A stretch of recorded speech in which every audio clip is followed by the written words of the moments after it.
Hello friends, welcome to निर्माण academy. दोस्तों, संविधान की सीरीज आगे बढ़ रही है और आज एक नया टॉपिक है और बिना कोई किसी विलंब के आपकी तैयारी को आगे बढ़ाते हैं। और आज एक नए टॉपिक की ओर चलते हैं, सीएजी की ओर, यानी जिसको हम कैग कहते हैं। हिंदी में उसे नियंत्रक एवं महालेखा परीक्षक के नाम से जाना जाता है, कंट्रोलर एंड ऑडिटर जनरल। तो दोस्तों, इसी के विषय में आज चर्चा होने वाली है, तो अंतिम तक वीडियो पर बने रहिएगा। आपके एग्ज़ाम में के लिए ये बहुत ही महत्वपूर्ण है। और जिन्होंने अभी सब्सक्राइब नहीं किया है चैनल को, फटाफट से सब्सक्राइब कर लीजिएगा, जिससे आपको नोटिफिकेशन सबसे पहले मिल पाए। तो चलिए अपना आज का टॉपिक शुरू करते हैं। और आज का टॉपिक है कैग यानी सीएजी। तो दोस्तों, सीएजी का जो उल्लेख है संविधान में, वो अनुच्छेद 148 से लेकर 151 के मध्य है, जिसमें से दो अनुच्छेद आपके लिए बहुत ही महत्वपूर्ण हैं, अनुच्छेद 148 और एक अनुच्छेद 149। इसको जानने से पहले हम सबसे पहले ये जान लेते हैं कि आखिर सीएजी के पद की आवश्यकता क्यों पड़ी हमारे संविधानविदों को, और जो हमारे संविधान निर्माता थे उनका क्या मंतव्य था कि जिससे उन्होंने नियंत्रक महालेखा परीक्षक के पद को रखा। दोस्तों, आप ये समझ लीजिए कि लोकतंत्र में सारी प्रणाली को व्यवस्थित कौन करता है, कार्य को आगे कौन बढ़ाता है, जो बहुमत प्राप्त करता है, और उसी को सत्ता और शक्ति प्राप्त होती है, और वो समस्त आय व्यय का कर्ता धर्ता है। लेकिन अगर उसके ऊपर किसी भी प्रकार का नियंत्रण नहीं होगा तो लोकतंत्र स्वेच्छाचारी हो सकता है। और इसीलिए उस समस्त लेखे जोखे की जांच के लिए ये अधिकारी रखा गया है, यही इसका कारण है। और यहाँ दो अनुच्छेद पे आपको नज़र दौड़ानी पड़ेगी। पहला अनुच्छेद है अनुच्छेद 148, जो सबसे ज़्यादा पूछा जाता है, और इसमें सीएजी के पद का उल्लेख है, यानी नियंत्रक महालेखा परीक्षक के पद का उल्लेख किया गया है। जबकि दूसरा इम्पॉर्टेंट अनुच्छेद है अनुच्छेद 149, जिसमें सीएजी की कार्य और उसकी शक्तियों के विषय में बताया गया है। तो इसको हम आगे बढ़ाते हैं, और उसके पहले ये जान लेते हैं कि बाबा साहब भीमराव अंबेडकर ने सीएजी को संविधान का सबसे महत्वपूर्ण पद कहा है। उन्होंने ये कहा है कि मैं सीएजी को शायद संविधान में सबसे महत्वपूर्ण पद पर देखता हूँ। सीएजी जो है हमारे, उनको संपूर्ण लोकवित्त का नियंत्रक भी कहा जाता है और सार्वजनिक धन का प्रहरी भी कहा जाता है। इसका तात्पर्य ये है कि वो जो जनता का धन है, सार्वजनिक धन है या लोकवित्त है, उसके नियंत्रक हैं और उसके प्रहरी हैं। ये बात आपको समझ के चलनी पड़ेगी।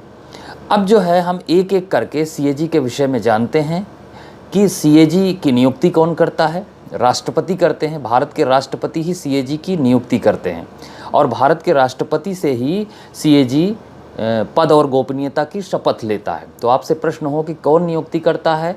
राष्ट्रपति। और कौन शपथ दिलाता है? राष्ट्रपति।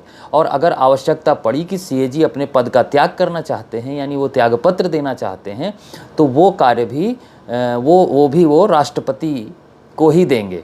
यानी उनकी नियुक्ति राष्ट्रपति करेगा, उनकी शपथ राष्ट्रपति दिलाएगा, और वो त्यागपत्र भी राष्ट्रपति को देंगे। कार्यकाल समझ लेते हैं इनका। कार्यकाल पे थोड़ा आप बारीकी से ध्यान दीजिएगा। इनके कार्यकाल के दो क्राइटेरिया हैं। एक तो ये है कि इनका कार्यकाल 6 वर्ष अथवा 65 वर्ष की आयु जो पहले पूर्ण हो जाए। इसको मैं आपको समझा देता हूँ कि यहाँ इनके कार्यकाल के विषय में बताया गया है कि 6 वर्ष इनका कार्यकाल है अथवा 65 वर्ष की आयु जो पहले पूर्ण हो जाए। तो दोस्तों, यहाँ आपको एग्जाम्पल से समझना होगा कि यदि कोई व्यक्ति मान लीजिए 55 साल की उम्र में सीएजी के पद को ग्रहण करता है, तो वो 6 साल अपना पूरा कर लेगा 65 साल के पहले ही।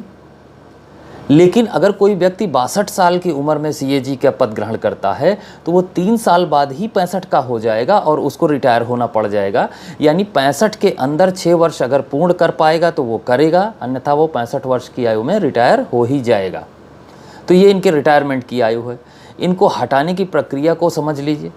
इनको हटाने की प्रक्रिया, एक तो ये त्यागपत्र दे सकते हैं राष्ट्रपति को।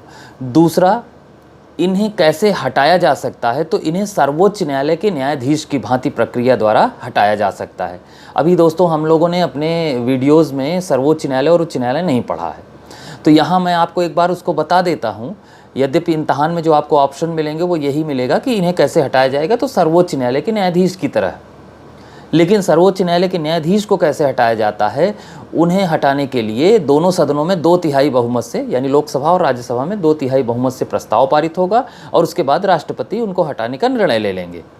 यहाँ भी वही होता है कि एक कमेटी का गठन होता है और वो इनके असमर्थता और साबित कदाचार का परीक्षण करती है और उसके बाद दोनों सदनों में 2/3 बहुमत से, यानी 2/3 बहुमत से प्रस्ताव को पारित करने के पश्चात राष्ट्रपति इनको हटाने का निर्णय लेता है। अब जो है इनके कार्य और शक्तियों के विषय में जानते हैं।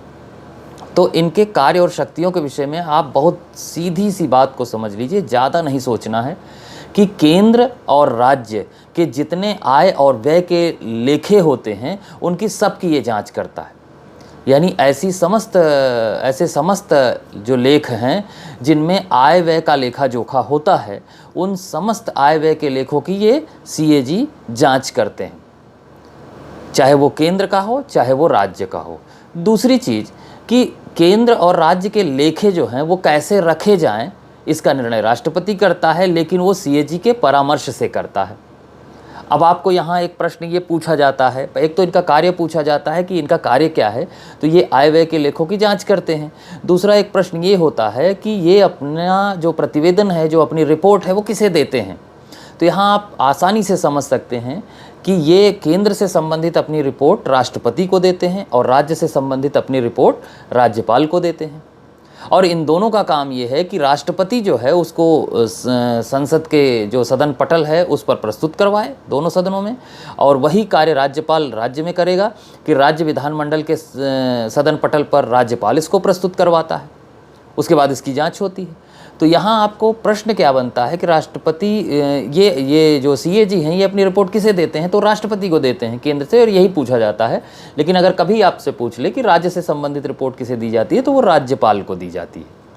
ठीक, तो अब जो है इसका तीसरा जो खंड है वो भी आपको समझना है कि ये एक बड़ा ही महत्वपूर्ण पद है और इन्हें सेवाकालीन सुरक्षा प्रदान की गई है, जिससे ये किसी भी लोभ में ना आए और कोई भी इस तरीके से जांच न करें कि किसी के प्रभाव में या किसी के दबाव में।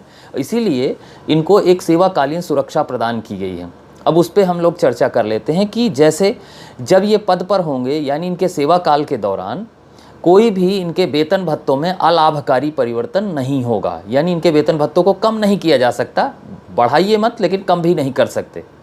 दूसरा क्या है कि इनको हटाने की प्रक्रिया बहुत ही जटिल है। जैसे कि राष्ट्रपति को महाभियोग से हटाया जाता है, उसी से मिलती जुलती प्रक्रिया, महाभियोग जैसी प्रक्रिया सर्वोच्च न्यायालय के न्यायाधीश की है, और सर्वोच्च न्यायालय के न्यायाधीश को जैसे हटाया जाता है वैसे ही CAG को भी हटाया जाता है। तो इतनी कठोर प्रक्रिया है। दूसरी चीज़, तीसरा जो इसका पॉइंट है समझना है कि इन्हें रिटायरमेंट के पश्चात, यानी सेवानिवृत्ति के पश्चात केंद्र और राज्य के किसी पद पे नहीं रखा जा सकता। तो इन्हें इस बात का भी लालच नहीं दिया जा सकता कि ये रिटायरमेंट के बाद किसी पद को सुशोभित करेंगे। तो ये अपने सेवा काल के दौरान ये बड़े इत्मीनान से कार्य कर सकते हैं, बिना किसी दबाव के कार्य कर सकते हैं। इन्हें वेतन जो है भारत की संचित निधि से दिया जाता है, तो इसमें भी कोई दिक्कत नहीं है। तो इनके सेवा काल के दौरान इनके ऊपर किसी भी प्रकार का दबाव नहीं बनाया जा सकता। तो ये 3 सेक्शन आपको समझने थे। एक तो ये कि फटाफट से एक बार फिर रिवीजन कर लेते हैं कि नियुक्ति इनकी राष्ट्रपति करते हैं। ये इनको सार्वजनिक धन का प्रहरी कहा जाता है। पहली बात, इनकी नियुक्ति राष्ट्रपति करेंगे, ये शपथ राष्ट्रपति से लेंगे, ये त्यागपत्र राष्ट्रपति को देंगे। और इन्हें हटाया कैसे जाएगा? जैसे सर्वोच्च न्यायालय के न्यायाधीश को हटाया जाता है। इनका काम क्या है? ये रिटायर किस अवस्था में होते हैं, इनकी सेवानिवृत्ति की आयु क्या है? तो 6 वर्ष या 65 वर्ष जो पहले पूर्ण हो जाए। दूसरा, इनका कार्य क्या है? ये केंद्र और राज्य के लेखों की जांच करते हैं। जितने भी आय व्यय के लेखे होते हैं उनकी ये जांच करते हैं, और ये केंद्र से संबंधित रिपोर्ट राष्ट्रपति को देंगे और राज्य से संबंधित रिपोर्ट राज्यपाल को देंगे, जो इन्हें सदन पटल पर प्रस्तुत करवाएंगे। इन्हें सेवाकालीन सुरक्षा है। सेवाकालीन सुरक्षा के अंतर्गत इनको हटाने की जटिल प्रक्रिया है। इनका सेवा काल के दौरान किसी भी प्रकार का इनके वेतन भत्तों में अलाभकारी परिवर्तन नहीं हो सकता। वेतन भी संचित निधि से दिया जाता है। तो इस तरीके से ये इनके सेवा काल का, और इन्हें किसी रिटायरमेंट के बाद किसी पद पर नहीं रखा जा सकता। तो इस तरीके से सीएजी एक महत्वपूर्ण पद है जो आय व्यय के लेखों की जांच करता है। एक प्रश्न और है, एक बात आपको और बतानी है, जो करंट का प्रश्न है। अभी हाल ताज में जो परीक्षाएं होंगी, जब तक बदलाव नहीं होता तो ये प्रश्न आ सकता है कि वर्तमान समय में भारत के सीएजी यानी नियंत्रक महालेखा परीक्षक कौन हैं। तो वर्तमान समय में भारत के नियंत्रक और महालेखा परीक्षक गिरीश चंद्र मुर्मू हैं। गिरीश चंद्र मुर्मू जो कि एक वरिष्ठ प्रशासनिक अधिकारी थे और वो भारत के सीएजी हैं, इस समय नियंत्रक महालेखा परीक्षक हैं, कंट्रोलर एंड ऑडिटर जनरल हैं। तो इतनी बात आप जानते रहिएगा। दोस्तों, वीडियो पसंद आया हो तो लाइक ज़रूर कर दीजिएगा, एक लाइक बनता है। और कमेंट के माध्यम से हमें ये बताते रहिए कि इस समय आपको किन मटेरियल्स की ज़रूरत है, और हम अपनी संविधान की सीरीज़ तो चलाते ही रहेंगे और करंट अफेयर भी आपको जल्दी ही उपलब्ध कराएंगे। तो जिन्होंने अभी तक सब्सक्राइब नहीं किया है, प्लीज़ सब्सक्राइब कर लीजिएगा चैनल को, जिससे उत्साह बना रहे और आपको वीडियो मिलते रहें। तो इसी के साथ आपसे विदा लेते हैं। बहुत बहुत धन्यवाद साथियों।